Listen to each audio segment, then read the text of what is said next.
Hey, it's Sam. Making a quick video about Mercury Debilitated. Each one of the planets have a place where they're exalted, which refers to a place where their intelligence comes through and they're more activated than in other placements, and a place where they're debilitated, where their energy gets kind of mucked up and kind of sort of chops around in this kind of mediocre, or in fact detrimental and debilitated state. That's not a good word to hear, debilitated, and it's tempting to be sort of all politically correct or incorrect about it and kind of poo-poo it like, well, it's just whatever, and say something. There's no reason to do it. It's better to just look at and see what it is and why it is, and it gives a lot of insight into the nature of the planet and the sign where it's debilitated. So Mercury is really the part of your mind, the part of your being, that's related to the intellect, what's called the buddhi in yoga. The buddhi is what lets you classify, compare, organize, and measure things that are of the world. We're all trying to measure the world and understand things.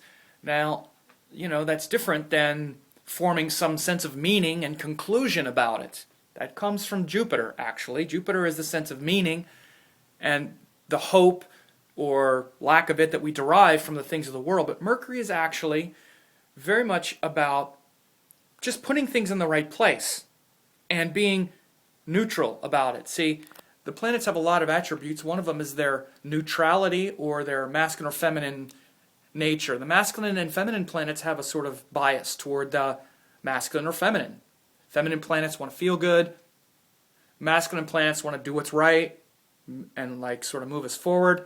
Mercury and Saturn are actually neutral planets. They don't have that bias.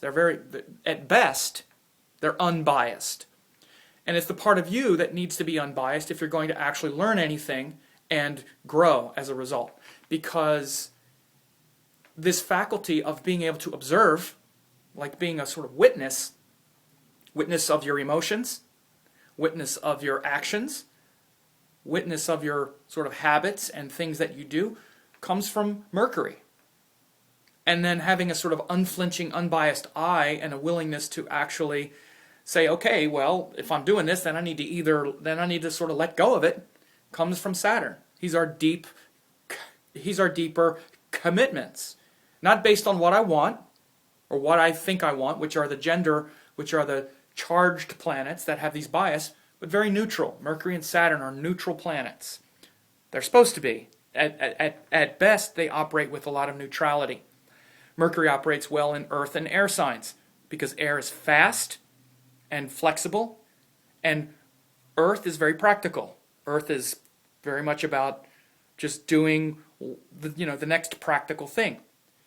He doesn't do well necessarily in the fire and water signs because they're emotional, water, and fire is like inspirational and related to actions, and Mercury's not about actions, he's about ideas. He's about speed, categorizing, comparing things, saying this is like this is like that. When Mercury's really powerful, we can see how all the things are related. We can see how yoga is related to, hanging out at the beach or whatever the heck it is. We can see how this thing is related to that. We can find the commonality of things through their ideas or through the details. When we're able to do that, we're also able to speak clearly. We're able to adjust to what other people say and say, oh, okay, I think this, you think that. That's not so different. I can understand why you would think that, even though it's not what I think. The capacity to understand and to deal with opposites. This is a sign of intelligence when we're able to reconcile things that don't seem to go together.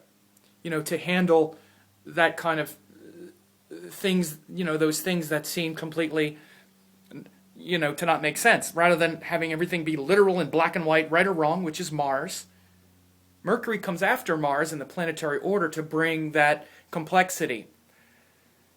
So to be able to handle those inconsistencies in life comes from Mercury, both with information, with people. Mercury in Pisces gets way too bogged down in this unity, unifying, everything is emotionally one. This kind of feeling that things aren't the separate details. And again, this is how Mercury does it. Mercury can see how everything is related because he sees every little detail at best. This detail, that detail, that's what creates a story. Mercury is a storyteller. He's the story in your head.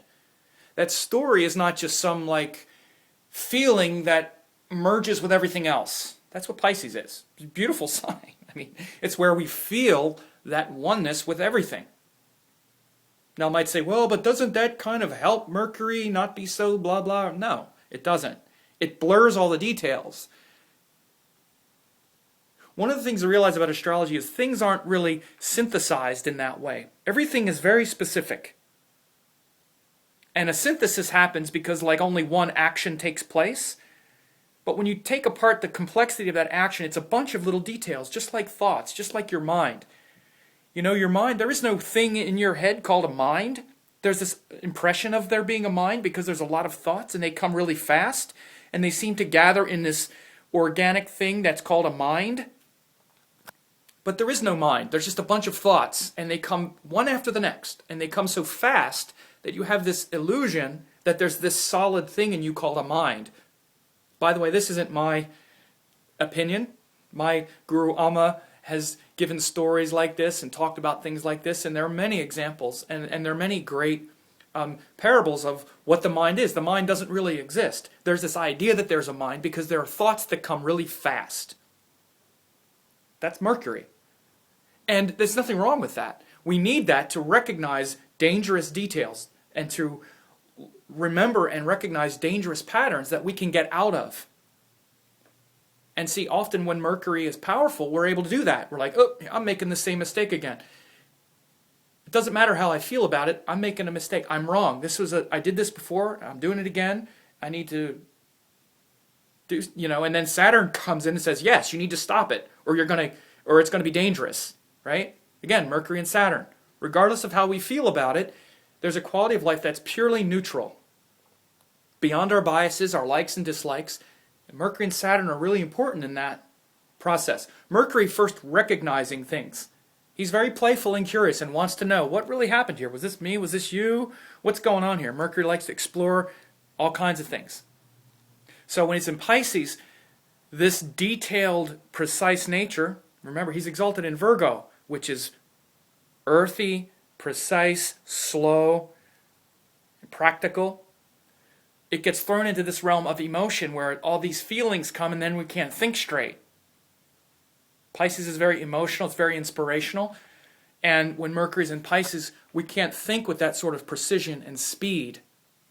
Instead, we're just kind of, things can just kind of blend together and our words become kind of mushy. And, just think how clear do you speak when you're crying, for instance, or when you're upset. This shows why Mercury's not so good in a water sign. Or how well do you speak when you're angry? It's like Mercury in fire. You put Mercury in fire and it's like fiery intellect. How clear are you when you're angry? How clear are you when you're emotional? You don't speak clearly, you get things all kind of jumbled up. So this is why.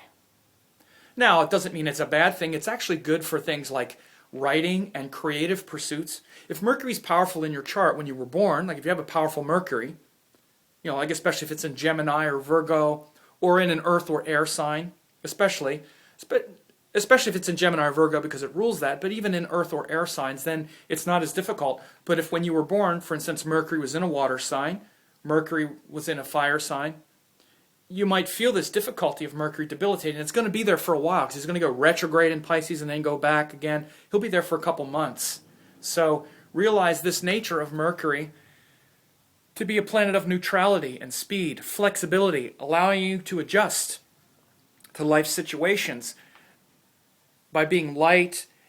And when he's in Pisces, we're kind of not. It's not so fast, it's not so light, it's emotional, it's trying to unify everything, and instead what happens is we just get confused about all the details. That's what Mercury's about. Unifying everything is not Mercury's job. His job is to notice everything, recognize every little thing, and then be able to see how it's related to other things, but it's intellectual. So that quality of intellect and speech and other things get pretty compromised when Mercury is in Pisces. So be aware of that now in your life, and slow down a little bit with what you might be so certain of. Try not to form too many conclusions about what's going on with those kind of Mercury issues right now, because you might be really confusing things or making things excessively emotional and not being so practical about like what is said or what you're saying and things of that nature.